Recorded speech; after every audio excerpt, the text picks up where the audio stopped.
fourth topic, how will the Israel UAE impact the Gulf? So kindly look into it. We will not be discussing the background, so the link for the same will also be given in the description box. Our focus today will only be on what is called as the Abraham Accords, which was signed by Israel, United Arab Emirates and Bahrain in United States of America. What is the significance of this move?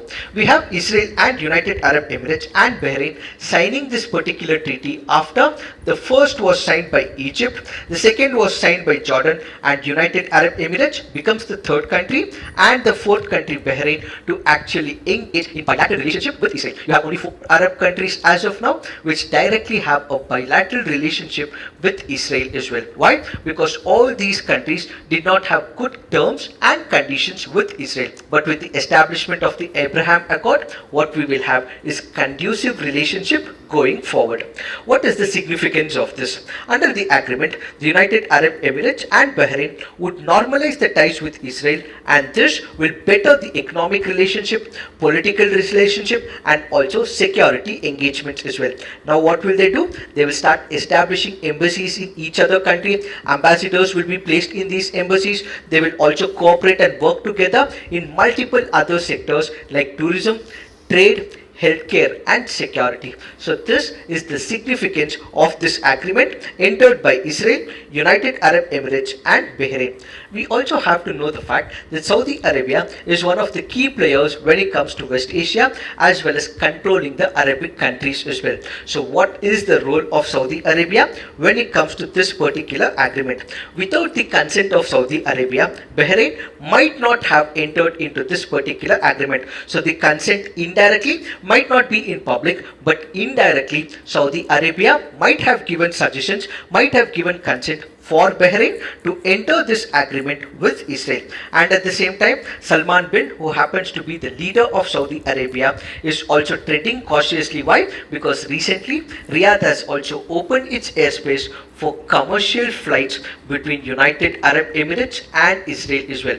In order to enter United Arab Emirates, it has to fly past Saudi Arabia. So this permission has also been given by Saudi Arabia. So there is an indirect role played by Saudi Arabia, so treading cautiously. Why? Because recently Riyadh has also opened its airspace for commercial flights between United Arab Emirates and Israel as well. In order to enter United Arab Emirates, it has to fly past Saudi Arabia. So this permission has also been given by Saudi Arabia. So there is an indirect role played by Saudi Arabia in this particular backdrop. Then this happens to be a diplomatic win for Mr. Trump as well. Why? Because he wanted to establish peace in multiple countries. But what did he do? He wanted to establish peace in West Asia, but he withdrew from this particular treaty with Iran as well.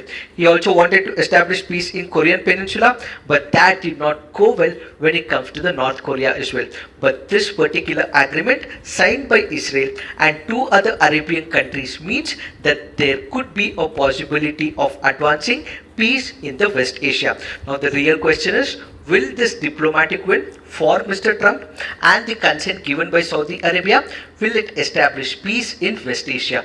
The answer to this is no. Why? That is because Palestine is one of the countries which has a direct conflict with Israel. In fact, number of other countries like United Arab Emirates or Bahrain or Saudi Arabia might not have engaged in talks directly with Israel, but they always had the back channel diplomacy running with Israel. But the direct conflict was with respect to Palestine. Since the Palestine issue is unresolved, the West Asia crisis and the tussle in West Asia remains unresolved is the first major issue.